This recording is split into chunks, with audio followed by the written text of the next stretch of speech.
బాలింతలు బొప్పాయి తినొచ్చో తినకూడదో తెలిస్తే కామెంట్ చేయండి. పెట్టు కొంచెం కోతగనం అన్నట్లు ఈ చిన్న బొప్పాయి చెట్టుకు ఎంత పెద్ద బొప్పాయి పండు పండింది. చూస్తే ఎవరైనా అడుగుతారని చెప్పి మా ఆయన దీన్ని పండగ ముందే తీసేశారు. 2 రోజులు మగ్గబెడితే ఇలా పండయింది. తొక్క తీసేదానికి కడగటం ఎందుకో మా ఆయన కడగమన్నారు కదా అని చెప్పి కడిగేశాను.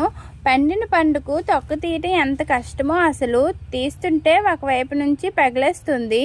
పూర్తిగా తీయటం అయితే నా వల్ల కాలేదు. అక్కడక్కడ ఉంచేసి కట్ చేశాను.